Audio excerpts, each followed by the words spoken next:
Thanks very much indeed, Kelly. It's always a privilege to work on NUI Galway archives.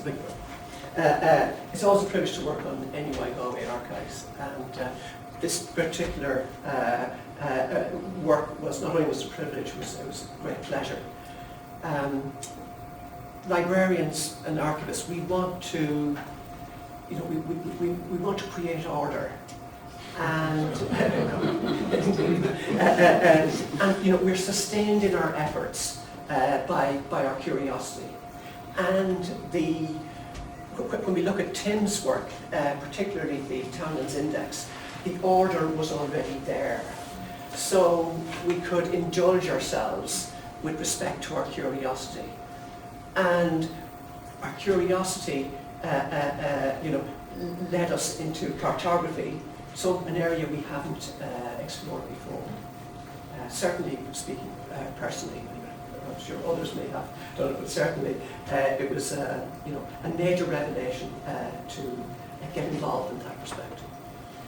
And some of the things that fell out of that were the notion that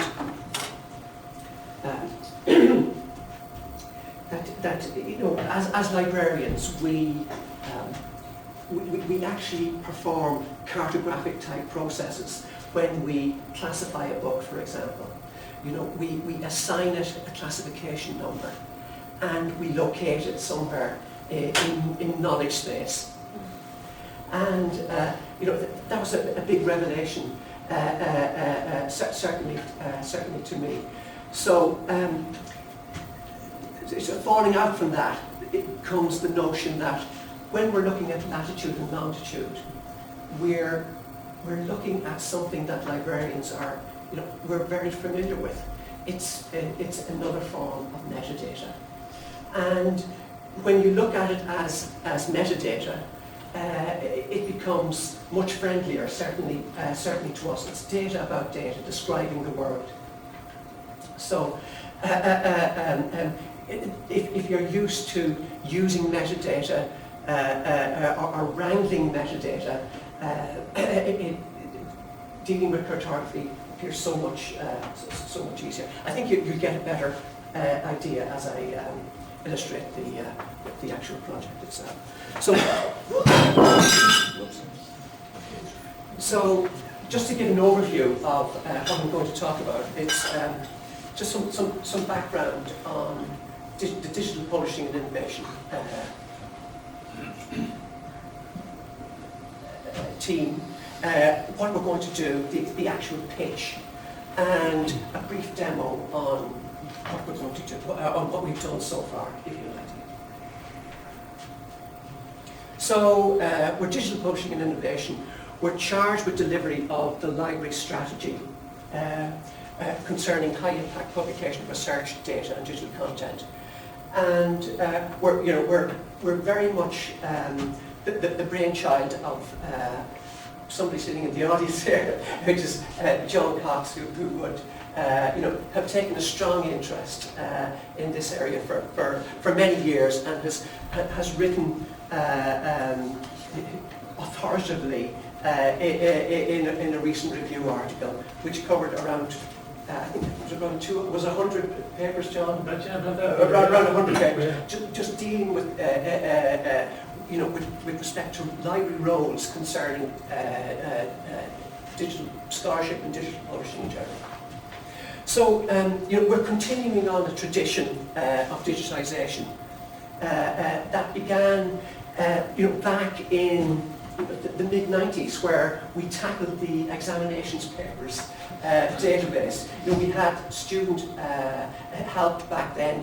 People like Neil Madden from mathematics. I don't know if people are familiar with Neil.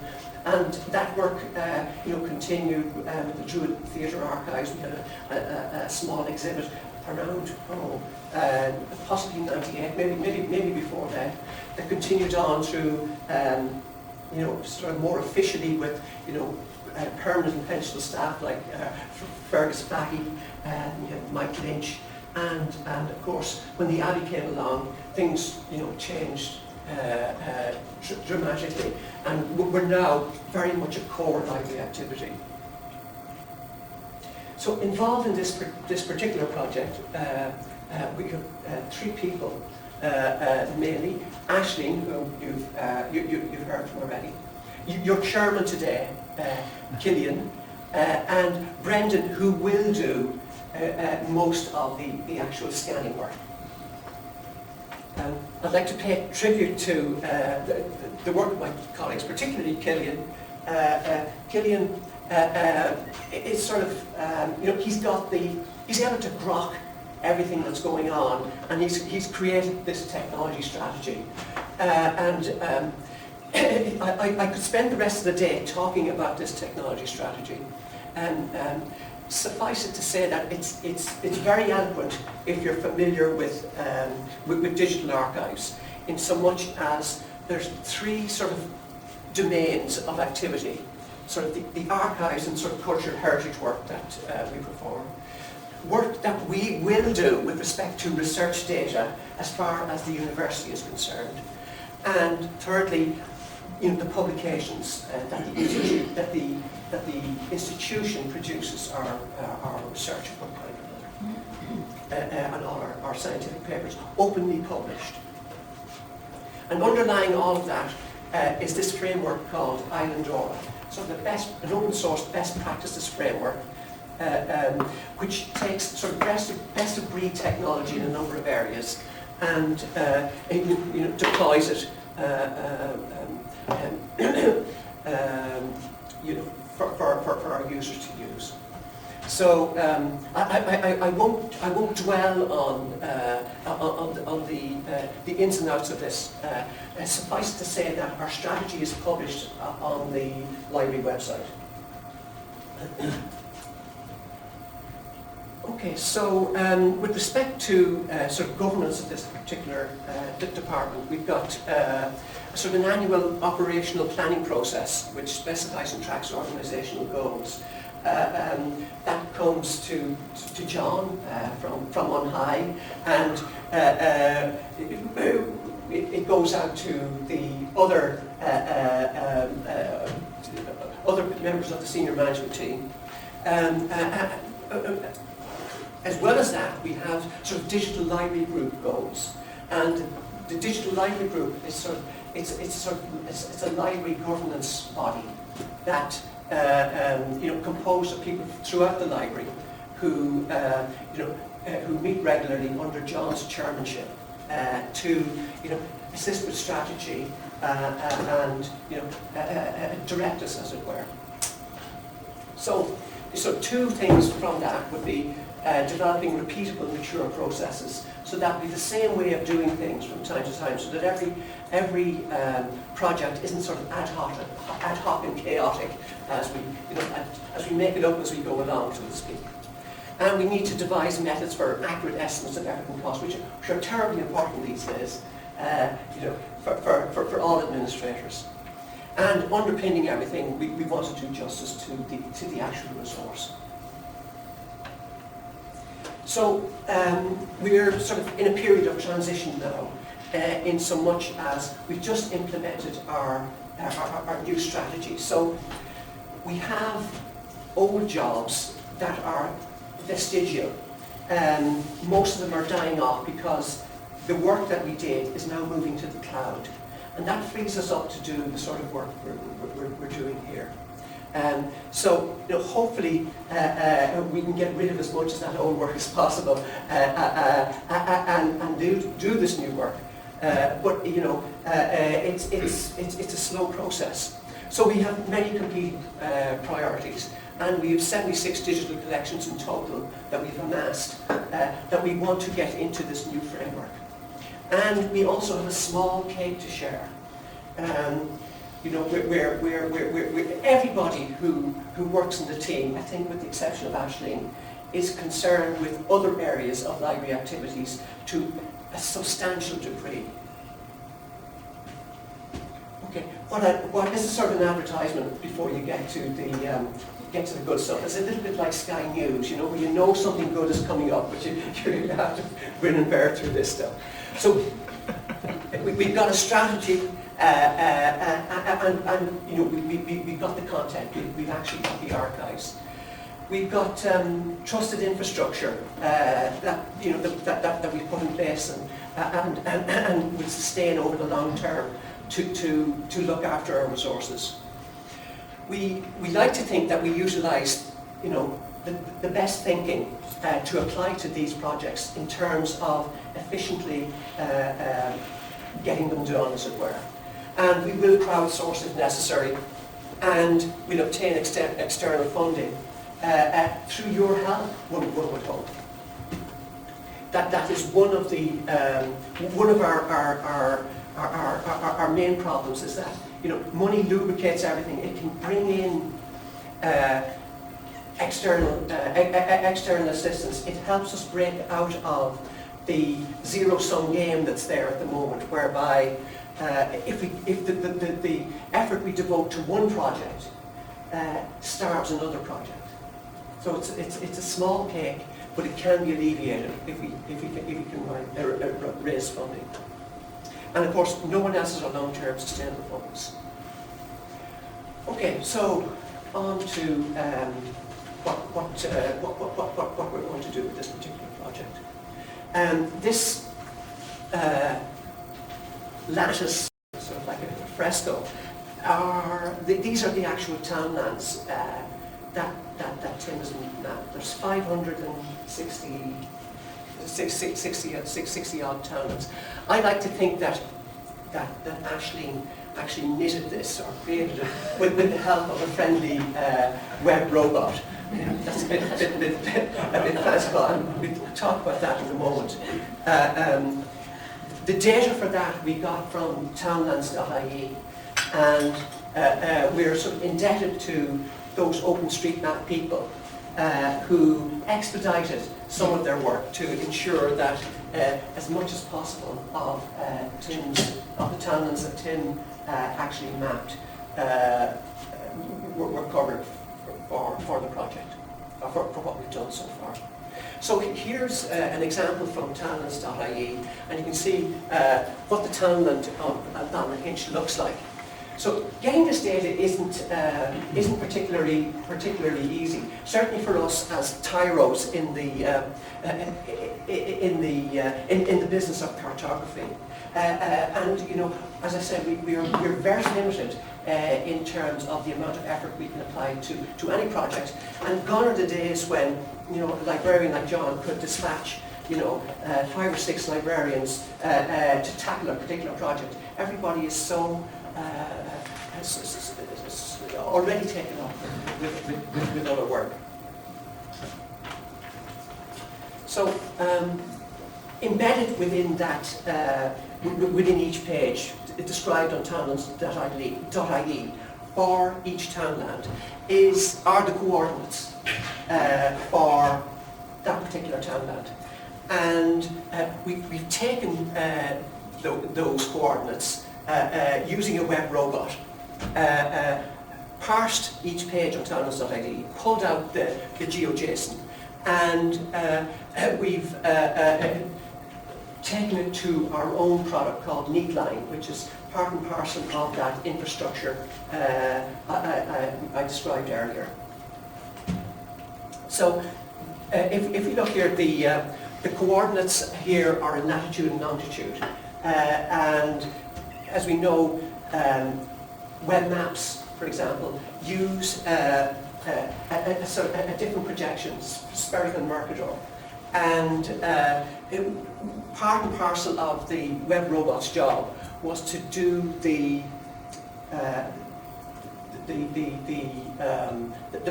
transfer, or the mapping from one format to another, so that what's latitude and longitude on GeoJSON, it being a data transfer format that you know, has wide applicability to different kinds of maps, to these you know, much simpler maps that use X and Y coordinates that are actually denominated in meters. So this was very new to us, and I imagine it's meat and drink to cartographers, but we managed to find this particular formula that does the actual transfer from latitude and longitude to 2 meters, so that the townland's data looks correct when we take it from the GeoJSON and place it onto our particular product. So the format that our particular product requires is Wicked, what's called Wicked format. And as you can see here, it's not latitude and longitude. It's actually meters. Okay. So what we're actually going to do is we're going to digitize the complete Townlands index of 7,000 cards, and we're going to store that in our digital repository. We're going to relate each Townland card set to the specific townland on the map. And then we're going to have multiple access points to the cards, including using the map. So we use the map, as it were, as a metaphor to get into the townlands, to get at Tim's cards. So maybe I can show you this.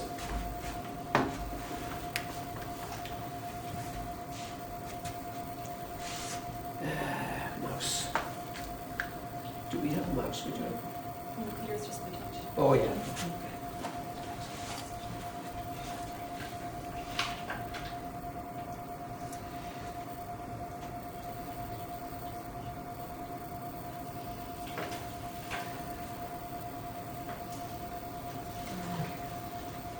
So here's Tim's map actually overlaid on on our base map here, which is essentially OpenStreetMap.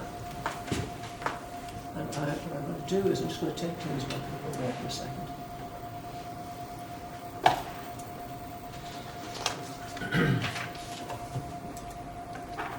And as you see, each of the individual townlands, the whole 560 of them, is available. And you have 2 examples. We take down the hinge. So you get this description of the actual set of cards here, compiled by Ashley. And when the project is complete, for every single townland, we'll have Tim's cards. So for example, for Ballynahinch, you fire it up, and Tim's complete set of cards for Ballynahinch. So there'll be multiple access points. Just close this like this.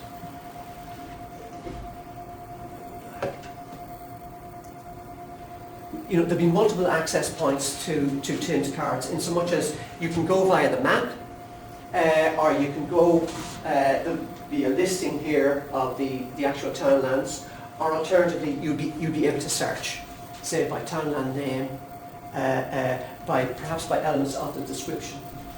And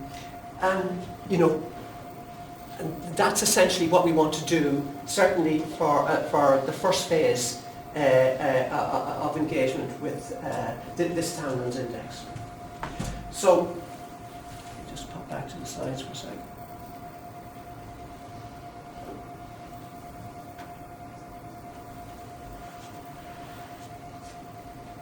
Okay, so this is essentially our pitch, everybody. The material supports an area of long-term interest at NUI Galway. It'll include features that will enable transformative use of the materials. There's connections with other projects, for example, Lugallen, for example. I'm sure there are others. There's a defined set of anticipated users for the digital resource, in so much as I think every school in the country, for example, if it's part of a townland would be interested in seeing this material.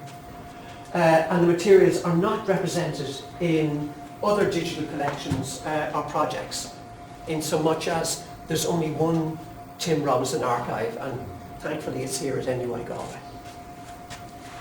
So, I mean, that's, I think, as much as I want to say. I think we'd like to get your feedback at this stage. I have slides on a potential phase 2, but I think that would be contingent on, extra funding and so forth. But this is as far as we could take it, for this phase of the project. And it's the sort of thing we could deliver,